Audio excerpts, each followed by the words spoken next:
الحمد لله نحمده ونستعينه ونؤمن به ونتوكل عليه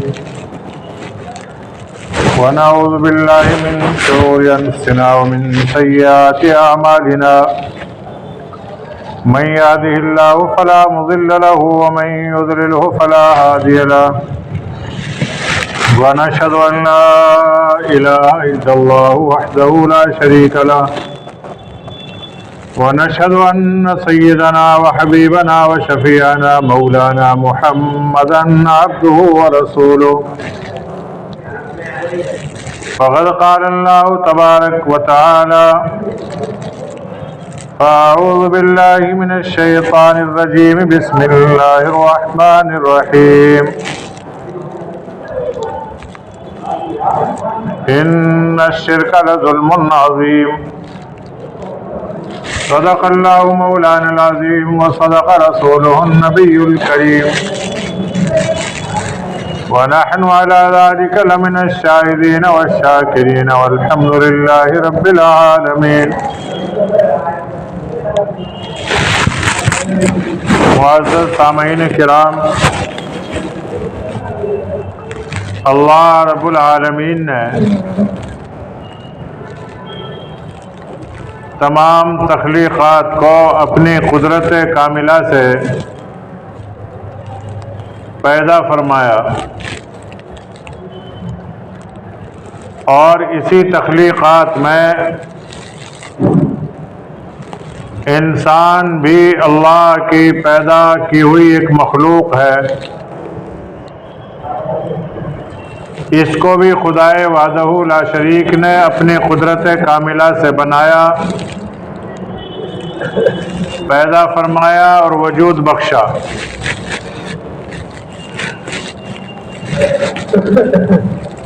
لیکن آدمی کو جب علم نہ ہو تو مختلف ان امور میں، ان کاموں میں آدمی لگ جاتا ہے جو اس کے لیے کرنے ضروری نہیں ہوتے.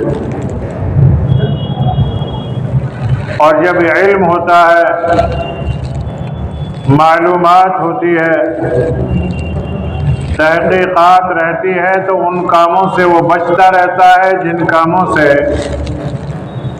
اس کا بچنا ضروری ہے. حضرت آدم علی نبینا علیہ الصلاۃ والتسلیم کو رب العالمین نے اپنی قدرت سے پیدا فرمایا. پھر حضرت حوا علیہ الصلاۃ والتسلیم کو آدم کی بائیں پسلی سے وجود بخشا، پیدا فرمایا. پھر آدم کی اولاد یوں ہی وحدانیت پر چلتی رہی. کیوں؟ اس لیے کہ ان کے پاس یہ علم موجود تھا کہ ہمارے ابا کو، ہمارے والد کو اللہ رب العالمین نے اپنی قدرت سے بنایا ہے. حوا علیہ الصلاۃ والتسلیم سے جتنی بھی اولادیں اس وقت وجود میں آئی، ان سب کو یہ معلوم تھا کہ ہماری والدہ محترمہ ہے اور یہ آدم علیہ السلام ہمارے والد ہیں، ہمارا دادا اور دادی کوئی نہیں. ان کو اس چیز کا علم تھا، معلومات تھی. اس لیے انہوں نے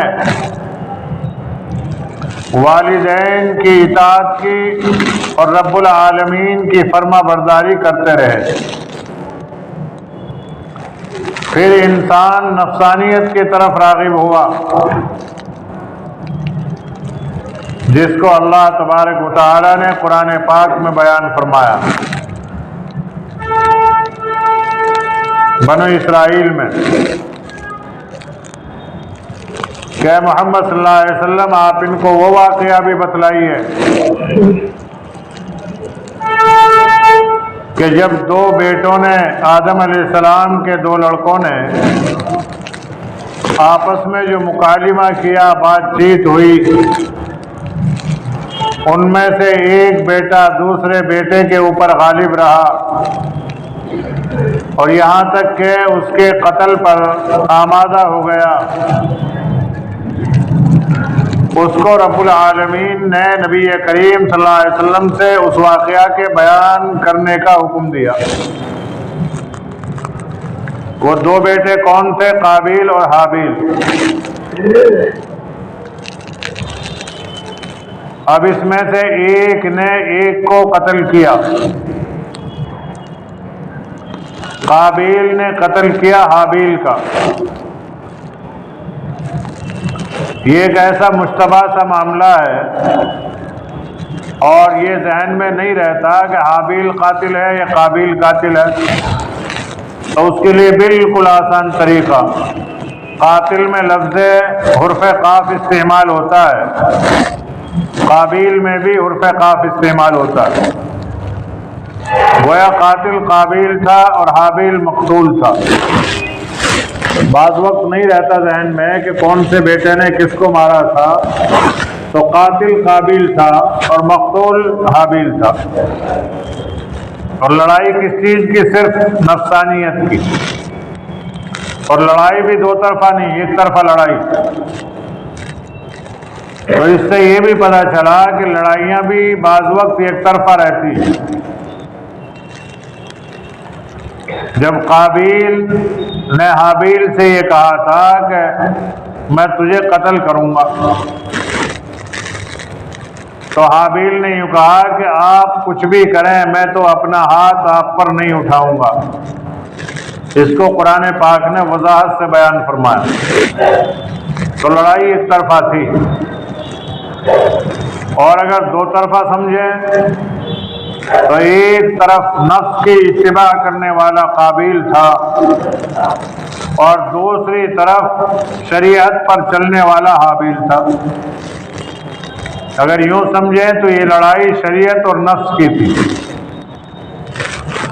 کیونکہ پہلے انسان اتنے وجود میں نہیں تھے، مرد یا عورتیں۔ حضرت آدم اور حضرت حوا ان کا جوڑا، پھر ان کی اولادیں۔ اس وقت ان کی شریعت میں یہ تھا، حضرت حوا علیہ السلام سے لڑکا اور لڑکی ایک جوڑا پیدا ہوتا تھا۔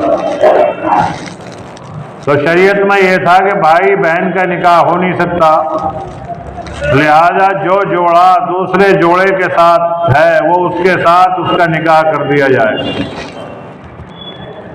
تو پھر یہی طے ہوا کہ حابیل کی بہن کا نکاح قابیل کے ساتھ ہو جائے، قابیل کی بہن کا نکاح حابیل کے ساتھ۔ یہ شریعت کا دستور تھا۔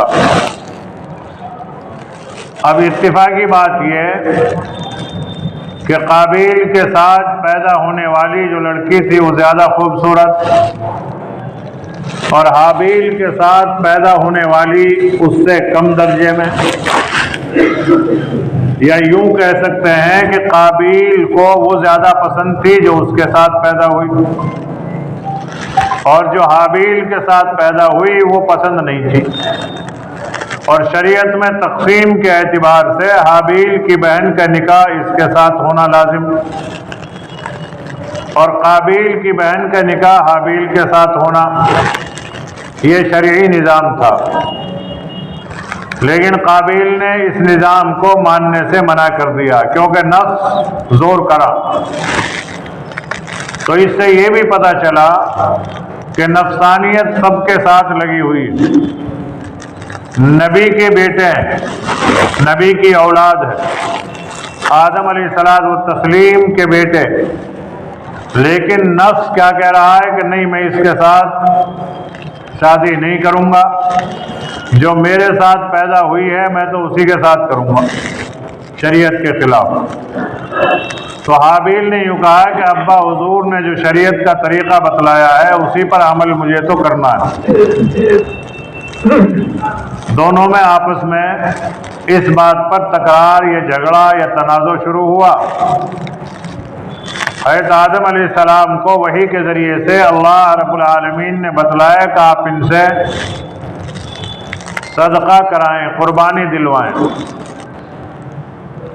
اب جس کی قربانی قبول ہوگی یہ لڑکی اس کے ساتھ رہے گی. گویا یہ آزمائش اور امتحان کا ایک طریقہ. دونوں نے قربانیاں رکھی. حابیل نے مینڈا رکھا اور قابیل نے چند چیزیں اللہ کی راہ میں قربان کرنے کے لیے پہاڑ کے اوپر رکھ دیے. اس وقت دستور بھی یہی تھا کہ کوئی بھی چیز اللہ کی راہ میں اگر قربان کی جائے تو اسے پہاڑ پر رکھ دیا جاتا. جو قبول ہوتا آسمان سے بجلی آتی اسے جلا کر خاک کر دیتی. گویا یہ قبولیت کی علامت تھی. جو رہ جاتا وہ گویا قبول نہ ہونے کی علامت.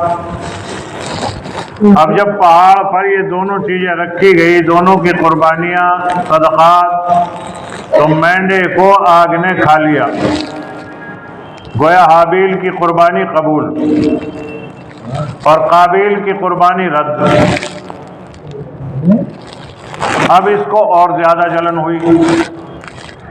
جس طریقے سے بعض وقت بعض جاہلوں کو دیندار لوگوں سے جلن ہوتی ہے, خام خواہ کی حسد, لینا نہیں دینا نہیں, کوئی مقصد نہیں, بس خالی دیندار دینداری میں ترقی کیوں کر رہے ہیں, بس اسی سے جلن.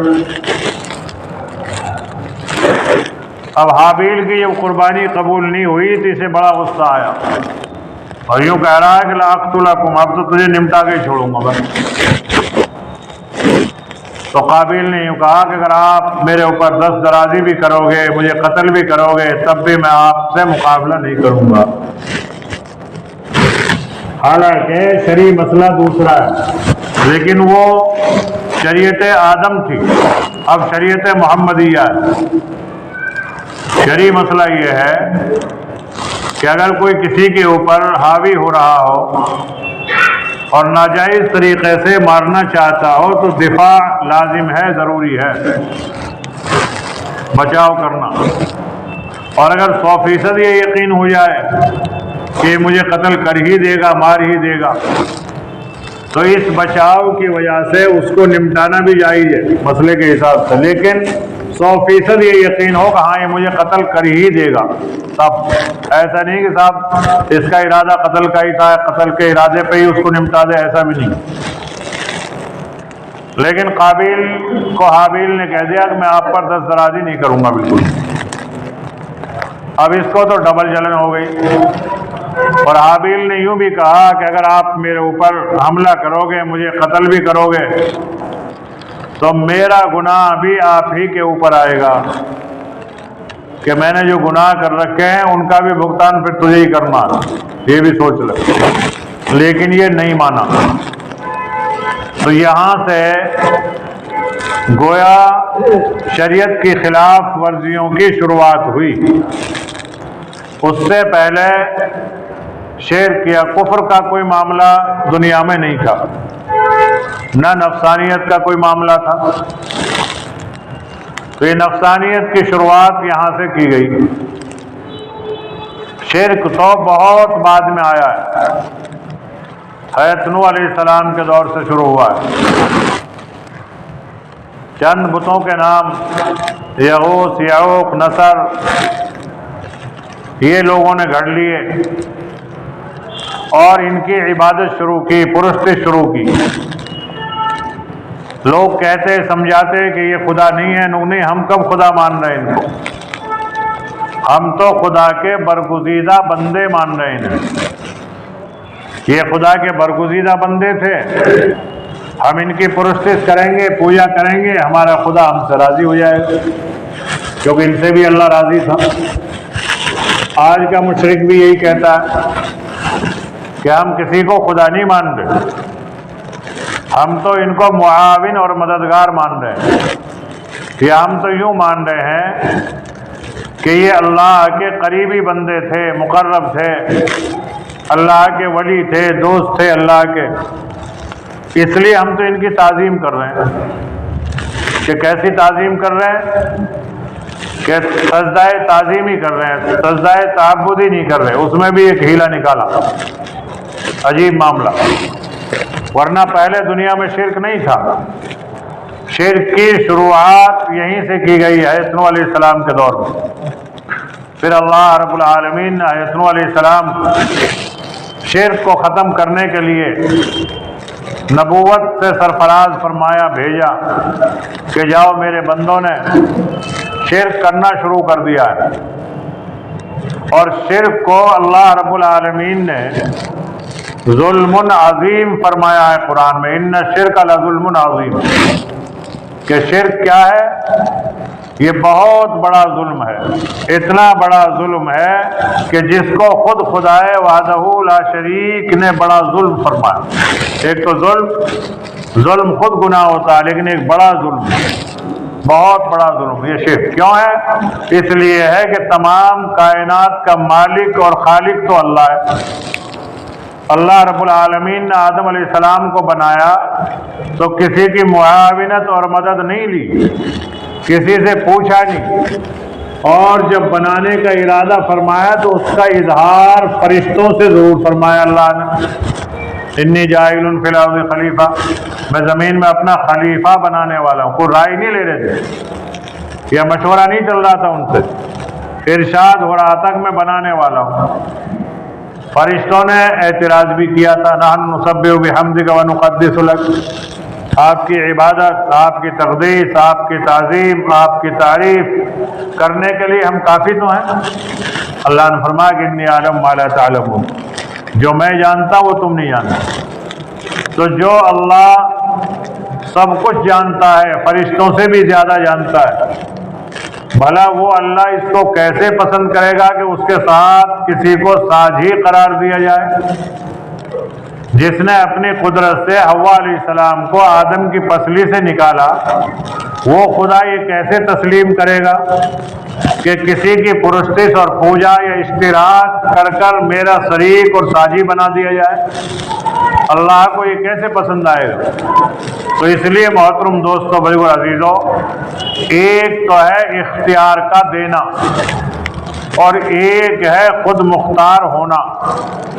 مثال کے طور پر لائٹ ہے، کسی کی بجلی نہیں آ رہی ہے، میٹر خراب ہو گیا، تو آدمی بجلی گھر جائے گا، وہاں کے آفیسران سے رابطہ کرے گا کہ صاحب ہماری لائن کٹی ہوئی ہے، یا ہمارا میٹر خراب ہے، یا ہمارا بل کا مسئلہ ہے، تو وہ آفیسران کے پاس جائے گا۔ حالانکہ وہ آفیسران بجلی کے مالک نہیں ہیں، ملازم ہیں، حکومت کی طرف سے ان کو اس پر تعین کیا گیا ہے کہ تمہاری ڈیوٹی ہے کہ عوام کو بجلی سپلائی کرو، ان سے بل کے پیسے وصول کرو، کسی کو کوئی دقت پریشانی ہو تو اس کا حل کرو۔ یہ ان کو محکمے کی طرف سے اختیار دیا گیا ہے، لیکن ان کو بھی اتنا اختیار نہیں ہے کہ کسی کے کنیکشن لگائی نہیں اور اس کے گھر کی بجلی جوڑنے کے لیے آ جائیں، ایسا نہیں ہے، ان کا اختیار بھی محدود ہے۔ اسی طریقے سے انبیاء ہوں یا اولیاء یا اتقیاء یا بزرگان دین، یہ سب اللہ رب العالمین کے دیے ہوئے اختیارات کا تصرف فرماتے رہے۔ مثال کے طور پر نوح علیہ السلام کے پاس لوگ آئے کہ تم یوں کہتے ہو کہ اگر تمہیں نہیں مانیں گے ہم تو تم ہمارے اوپر عذاب لے آؤ گے، تم لا کے دکھا دیں۔ نبی کریم صلی اللہ علیہ وسلم کے پاس مشرکین مکہ جمع ہوئے اور یوں کہا کہ اگر واقعی آپ نبی ہیں تو چاند کے ٹکڑے کر کر دکھلاؤ۔ تو نبی کریم صلی اللہ علیہ وسلم نے یوں نہیں فرمایا کہ لو ابھی کر دیتا ہوں، یہ تو میرے ہاتھ کا کھیل ہے، نہیں، بلکہ یوں فرمایا کہ اگر اللہ چاہے گا تو ایسا بھی ہو سکتا ہے، ورنہ نبی کریم صلی اللہ علیہ وسلم اسی وقت فرما دیتے۔ کیوں؟ اس لیے کہ اللہ کے حکم کے محتاج ہے تمام مخلوقات، چاہے وہ نبی ہو یا رسول ہو یا ولی ہو یا قطب ہو یا ابدال ہو۔ وہ علیحدہ بات ہے کہ اللہ رب العالمین کے حکم سے وہ اختیارات کا اظہار کرتے ہیں، وہ چیز ظاہر ہوتی ہے۔ مثلا حضرت عیسیٰ علیہ السلام کا معجزہ خاص یہ تھا کہ کسی بھی مردے کو یوں فرماتے تھے کہ قم باذن اللہ، اللہ کے حکم سے کھڑا ہو جاؤ۔ یہ نہیں فرماتے تھے کہ آپ اٹھ جائیے، کھڑے ہو جائیے، یا آپ کھڑے ہو سکتے ہیں کیا، نہیں، قم عربی کے اندر لفظ قم امر کے لیے استعمال ہوتا ہے، جیسے ہم کہیں نا کھاؤ جلدی سے، دل چاہے تب بھی نہ چاہے تب بھی، قم بسم اللہ، اللہ کے حکم سے کھڑا ہو جاؤ۔ حضرت عیسیٰ علیہ السلام نے ایک بار بھی یوں نہیں فرمایا کہ ہاں میں عیسیٰ ہوں، اللہ کا نبی ہوں، میرا حکم ہے تم کھڑے ہو جاؤ، نہیں، قم بسم اللہ فرمایا۔ لیکن وہ قم بسم اللہ کا فرمانا اختیار میں عیسیٰ علیہ السلام کے بھی نہیں تھا۔ جب اللہ کا حکم ہوا کہ آپ کہیے، تب حضرت عیسیٰ علیہ السلام نے کہا، تب مردہ اٹھا۔ حضرت موسیٰ علیہ السلام فرعونیوں کے مقابلے پر ہیں، لاٹھی ہاتھ میں ہے، انہوں نے بہت سے سانپ چھوڑ دیے ہیں۔ حضرت موسیٰ علیہ السلام خوف بھی کھانے لگے ہیں ان سانپوں سے، اور یہ سمجھ میں نہیں آ رہا کہ اب میں کیا کروں۔ اگر ان کے اختیار میں ہوتا تو پہلے ہی ان پر لٹھ بجانا شروع کر دیتے، لیکن سمجھ میں ہی نہیں آ رہا تھا میں کیا کروں۔ پھر اللہ فرما رہا وما تلک بیمینک یا موسیٰ، موسیٰ تیرے ہاتھ میں کیا؟ اب موسیٰ دیکھ رہے ہیں وہی ہے، یہ عصا لاٹھی ہے، میں اس سے بکریوں کے پتے جھڑاتا ہوں، کبھی کبھی سہارا لے کر کھڑا ہو جاتا ہوں، لاٹھی۔ اب بھی ان کے ذہن میں یہ بات نہیں آ رہی لاٹھی کیا کام آئے گی۔ اللہ نے فرمایا القیھا، اسے چھوڑ کے دکھا اسے۔ تو موسیٰ علیہ السلام کے اگر اختیار میں پہلے سے ہوتا تو پہلے سے چھوڑ دیتے۔ جب جیسے ہی لاٹھی کو چھوڑا، فکانت حیۃ تسعیٰ، قرآن فرماتا بالکل چلتا ہوا سانپ بن گیا، بہت بڑا اژدہا، اتنا بڑا اژدہا کہ جتنے سانپ انہوں نے رسیوں کے بانسوں کے بنا کے وہاں چھوڑے تھے اور ہاتھ کی آنکھ کی صفائی دکھائی تھی، تو وہ سارے کے سارے سانپوں کو نگل گیا۔ یہ موسیٰ عصائے موسیٰ کی ذرا سی لاٹھی۔ تو یہ سب قدرت کس کی؟ اللہ کی۔ موسیٰ کا کمال نہیں ہے اس میں، موسیٰ علیہ الصلوۃ والتسلیم تو اللہ کے حکم کو پورا کر رہے ہیں وہاں پر۔ اب کوئی کہنے لگ جائے کہ صاحب ہم تو موسیٰ علیہ السلام کو پوجیں گے، ایک لاٹھی سے اژدہا بنا دیا اور پھر اتنے سارے سانپوں کو نگلوا بھی دیا۔ اب جب اللہ نے فرمایا کہ خود پکڑ لیا، اب موسیٰ علیہ السلام پھر ڈر رہے ہیں کہ اتنا بڑا اژدہا جو سب کو نگل گیا۔ ایک مورخ لکھتا ہے کہ فرعون جو تھا وہ 40 دن میں ایک بار لیٹرنگ کیا کرتا تھا، باقی سب کے سامنے بیٹھا رہتا نا، وہ دیکھو میں انا ربکم، میں ہوں نا تمہارا رب، نہ میں کھاتا ہوں نہ پیتا ہوں نہ ہگتا ہوں نہ مونتا ہوں۔ 40 دن میں ایک بار پیٹ بھر لیا اور بس بیٹھ کے آ کے براجمان ہو گئے تخت شاہی پہ اور لوگوں کو بیوقوف بنا رہے۔ لیکن جب یہ اژدہا فرعون کی طرف چلا ہے تو مورخ لکھتا ہے کہ اس دن فرعون کو 40 بار دست ہوئے، اس کی گھبراہٹ، چھوڑ کے بھاگا دربار اور بھاگ کے گیا لیٹرین میں۔ اچھا یہ قدرتی دستور ہے، جب آدمی کے اوپر گھبراہٹ یا بے چینی یا وسعت سے زیادہ وزن ڈالا جاتا ہے تو اس کا کیا ہوتا ہے؟ ہاضمہ خراب ہوتا ہے سب سے پہلے۔ لوگ کہتے ہیں میاں اتنا وزن اٹھا رہا ٹٹی نکل جائے گی، اٹھا لو اسے ٹٹی نہ نکل۔ اس کا مطلب کہ وسعت اور قدرت سے زیادہ وزن اگر ڈالا جائے دل پہ دماغ پہ تو آدمی کو کیا ہوتا ہے؟ ایک ہول دلی پیدا ہوتی ہے، پھر ہاضمہ خراب ہوتا ہے۔ اگر سدے بھی پڑ رہے ہو نا پیٹ میں وہ بھی بھاگ کے نکل جاتے ہیں۔ تو 40 بار اس دن یہ لیٹرنگ گیا فرعون۔ اب موسیٰ علیہ السلام بھی ڈر رہے ہیں، اللہ کے بندے ہی تو ہیں وہ، اللہ نے حکم دیا تھا لاٹھی چھوڑ دی، اب وہ اذان ہو گیا، خود پکڑ لے اسے۔ اب موسیٰ علیہ السلام ڈر رہے ہیں، پھر اللہ نے کہا لا تخف، ڈرے مت، سنعیدها سیرتها الاولی، ہم کہہ رہے ہیں ہمارا حکم ہے اور ڈرے مت، ہم اس کو واپس ایسا ہی کر دیں گے۔ اب اطمینان تھا موسیٰ علیہ السلام، حالانکہ وہ اللہ کے نبی ہیں رسول ہیں، لیکن یہاں بتلانے کا مقصد یہ ہے کہ موسیٰ علیہ السلام کلیم اللہ ہے، اتنے بڑے جلیل القدر انبیاء میں سے ہیں، لیکن بغیر اللہ کے حکم کے ان سے بھی کچھ نہیں ہو رہا۔ تو پتہ چلا کہ قدرت ہر جگہ پر سب چیزوں میں اللہ کی ہے۔ یہ اختیارات ولیوں کو، بزرگوں کو، رسولوں کو، نبیوں کو یہ من جانب اللہ ملا کرتے تھے۔ تو نوح علیہ السلام نے اپنی امت کو یوں ہی سمجھایا کہ یہ جو تم نے بت بنا رکھے ہیں جن کی تم پوجا کرتے ہو، شرک کرتے ہو اللہ کے ساتھ، ان میں ہے کیا؟ جنوں کے اللہ کے نیک بندے تھے، ولی تھے، اللہ کے بھلے آدمی تھے، اللہ نے ان کو بہت کچھ اختیار دیے تھے، ہم تو اس لیے ان کی جو ہے عبادت نہیں کرتے، ان کی مانتا کرتے ہیں صرف۔ یہی حالت آج ہماری. بہت سے بیچارے کیوں بزرگوں کے آستانے پر کیا کرنا اجنو کہ ان کے ذریعے سے تو سب کچھ ہے. تم اس چیز کو سمجھتے ہی کہاں ہو, تم جانتے ہی کہاں ہو, تم تو وہاں بھی ہو, تمہیں پتہ تھوڑی اس کا.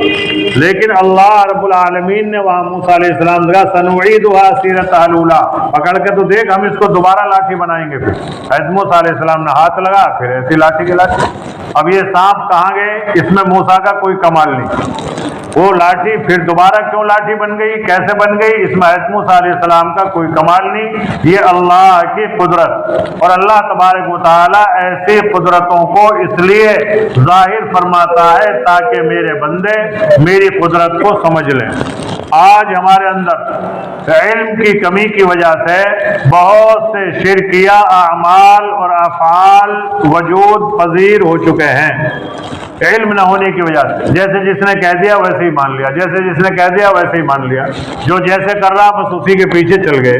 یہ نہیں دیکھتے کہ نبی کریم صلی اللہ علیہ وسلم بھی بغیر اللہ کے حکم کے کچھ بولتے بھی نہیں تھے, کرنا تو بہت دور کی بات ہے. وما ينطق عن الهوى ان هو الا وحی یوحى. پیارے حبیب سرکار دو عالم صلی اللہ علیہ وسلم تمام کائنات میں اللہ رب العالمین کے افضلین ترین شخص ہیں, لیکن پھر بھی اپنے حکم سے کچھ نہیں, اللہ کے حکم سے. میرا اللہ چاہے گا یہ ہوگا, میرا اللہ کرے گا تو ہو جائے گا, لیکن میرے اختیار میں کچھ نہیں. مشرکین مکہ ہے, نگاہ پہ ایک کام کریں, ہمارے سامنے اوپر جاؤیں آسمان طرف اول السماء, آسمان کی طرف آپ جاؤیں, اور پھر سیڑھی لگواؤں وہاں سے اللہ سے, اور پھر سیڑھی لگوا کے جب اتریں آپ ہمارے سامنے, اور قرآن آپ کے ہاتھ میں ہو, فرشتے آپ کے چاروں طرف ہوں, پھر ہم دیکھیں گے آپ کو کہ ہاں واقعی آپ اللہ کے نبی اور آسمان سے اس کو لے کر آئے ہو. نبی کریم صلی اللہ علیہ وسلم نے ارشاد فرمایا کہ میں یہ کام کرنے کے لیے اللہ نے مجھے نہیں بھیجا, مجھے تو اللہ نے اللہ کے پیغامات کو تم تک پہنچانے کے لیے بھیجا. ورنہ نبی کریم صلی اللہ علیہ وسلم کے لیے کیا کوئی مشکل تھا؟ اللہ تعالیٰ کو درخواست لگاتے کہ اللہ بھیج جلدی سے براق کو, اور پھر اللہ تبارک و تعالیٰ نے جب چاہا جب اپنے بندے کو براق پر بٹھا کر آسمانوں کی سیر بھی کرائی. لیکن وہ میرے تیرے کسی کے کہنے سے نہیں یا نبی کے اختیار سے نہیں. نبی کریم صلی اللہ علیہ وسلم فرماتا ہے کہ میں تو سو رہا تھا, جبرائیل امین آئے, مجھے اٹھایا, آپ کو پتہ ہی نہیں کیا کچھ ہونے والا, باہر نکالا, براق بندی ہوئی تھی, اس پہ بٹھا کے لے گئے مجھے, بیت المقدس میں جا کے مجھ سے نماز پڑھوائی, پھر جنت جہنم کے نظارے کرائے, اور پھر جو ہے عرش الہی تک مجھے پہنچایا. پھر واپسی میں مجھے نماز کا تحفہ دیا گیا کہ یہ نماز تمہیں بھی پڑھنی ہے اور امت کو بھی اس کی دعوت دینی ہے. اب آپ دیکھو, کوئی آدمی کہیں دور سے آتا ہے اور دور سے کوئی تحفہ لاتا ہے تو آدمی اس کو کتنے خوشی سے لیتا ہے. ابھی ہمارے پاس کل 2 مہمان آئے تھے مہاراشٹر کے, تو کہہ رہے پنچھی پیٹھا ملے گا. من کہ بھائی مجھے پتا پیٹھا دودھ ملے گا, پنچھی کا پتہ نہیں. اجن وہ آگرہ والا, ہمارے گھر سے ابھی فون آیا کہ جب تم وہاں پہنچ گئے تو پیٹھا ضرور لانا آگرہ کا. اب بتائیے, حالانکہ پیٹھا سب جگہ ملتا لیکن ایک آگرہ. اللہ کے یعنی یہاں سے مہاراشٹر والے تو اس پیٹھا کو منگا رہے ہیں, اور نبی کریم صلی اللہ علیہ وسلم معراج میں جا کر عرش الہی سے نماز کو لے کر آئے, امت اسے لینے کو تیار نہیں. پیٹھا کی فکر ہے, اس کی فکر نہیں ہے کہ پیارے حبیب تمام کائنات کے افضل ترین, اور وہ کہاں سے لائے اس تحفے کو, نماز کو؟ اللہ رب العالمین سے معراج میں لے کر آئے, عرش الہی سے جا کر. اب بتائیے, جو چیز عرش الہی سے آ رہی ہے, میڈین لوہے محفوظ ہے, اسے لینے کو تیار نہیں ہے, اور چیزوں کو لے رہے. صاحب یہ دیکھو یہ فلاں ملک کے, فلاں ملک کے. ارے اللہ رب العالمین نے خود اپنے خاص خزانوں سے بھیجا اس نماز کو, اس کی ہمیں فکر ہی نہیں. ادھر ادھر لگے ہو, بس ایک بار وہاں چلے جاؤ, فلاں آستانے پہ جاؤ, تمہاری نمازیں معاف, تمہارے. حالانکہ کوئی ایسا کہتا نہیں لیکن کرتے ہیں. جا رہے ہیں اجمیر شریف جا رہے ہیں, کوئی برائی نہیں, کسی بھی بزرگ کے آستانے پہ جانے میں کوئی برائی نہیں, خوب جاؤ, لیکن آستانے پہ جاتے جاتے نماز بھی تو پڑھتے جاؤ راستے میں, واپسی میں نماز پڑھتے ہوئے بھی تو آؤ. وہاں کل کلام کے لیے تم اتنی ساری نمازوں کو ضائع کرو گے, تو جب خواجہ اجمیری رحمۃ اللہ علیہ سے تمہاری حشر میں ملاقات ہوگی تو کیا وہ یوں نہیں فرمائیں گے کہ میری زیارت کے لیے تم نے اللہ کی زیارت کو چھوڑا؟ الصلاۃ معراج المؤمنین فرمایا نبی کریم صلی اللہ علیہ وسلم کہ نماز کیا ہے؟ مومن کی معراج ہے. جیسے اللہ کے رسول صلی اللہ علیہ وسلم اللہ رب العالمین سے ملاقات کر کے آئے تھے معراج میں، ایسے ہی مومن کے لیے اللہ سے ملنے کے لیے نماز کو معراج فرمایا۔ تو کیا خواجہ اجمیر رحمۃ اللہ علیہ نہیں فرمائیں گے کہ میں تو اللہ کا بندہ تھا، تو بھی اللہ کا بندہ تھا، میری زیارت کے لیے تو نے اللہ کی زیارت کو چھوڑا، نماز کو چھوڑا، معراج کو چھوڑا، نماز پڑھتا ہوا میرے پاس آتا تو مجھے خوشی ہوتی، اب تو میرے رب کے حکموں کو توڑتا ہوا آیا تو مجھے کیا خوشی ہوگی؟ تو اس لیے محترم دوستو، بزرگو، عزیزو، علم بہت ضروری ہے۔ اگر کہیں بھی جاؤ آستانوں پہ، سب سے پہلے علماء سے معلوم کرو کیسے جائیں۔ کسی بھی بزرگ کے زندہ ہو یا دنیا سے پردہ فرما گئے ہوں، حیات ہو یا ممات ہو، کسی کے بھی آستانے پہ جاؤ، پہلے اہل علم سے معلوم کرو۔ دیکھتے نہیں جب بیاہ شادی ہوتی ہے یار ہم نے تو کبھی بیاہ شادی کری نہ ہے، پہلا معاملہ ہے وہاں رشتے داروں کے یہاں جانا، کیسے جاؤں، وہاں کیا کیا لے جاؤں، پوچھتے نہیں پوچھتے؟ دنیا میں سب چیزوں کو پوچھتے ہیں کہ صاحب یہ مقدمہ ہے، اس کو کیسے لڑنا ہے، کس سے ملنا ہے، کیا کرنا ہے، وہ ساری چیزیں پوچھتے ہیں۔ لیکن اللہ کے دربار میں جانے کے لیے، نماز پڑھنے کے لیے جا رہے ہیں، پتہ ہی نہیں کیسے پڑھنی، بزرگوں کے آستانوں پہ جا رہے ہیں، یہی پتہ نہیں کیسے جانا۔ کسی نے کہہ دیا اگربتی اور اگربتی لے جائیں، کسی نے کہا چادر لے جائیں، کسی نے کہہ دیا پھول بھی لے جانا تھوڑے، ہاں پھول لے جائیں، اور کسی نے کہہ دیا کچھ سونا چاندی بھی ڈالیا نا وہاں، چلو اسے بھی ڈالیں۔ اللہ کے بندو، عجیب معاملہ، شریعت کا بالکل مذاق اڑا رکھا ہے۔ یعنی شریعت کو ان لوگوں سے پوچھ رہے ہیں جو شریعت کو بالکل بھی نہیں جانتے۔ اہل شریعت سے شریعت کو معلوم کرو، پھر خوب جاؤ، خوب نمازیں پڑھو، پھر انشاءاللہ تمام معاملات میں شرک سے ہم سب کی حفاظت ہو جائے گی۔ اللہ تبارک و تعالی تمام طرح کے شرکوں سے ہم سب کی حفاظت فرمائے۔ وآخر دعوانا ان الحمدللہ رب العالمین۔ زیادہ ٹائم ہوگا؟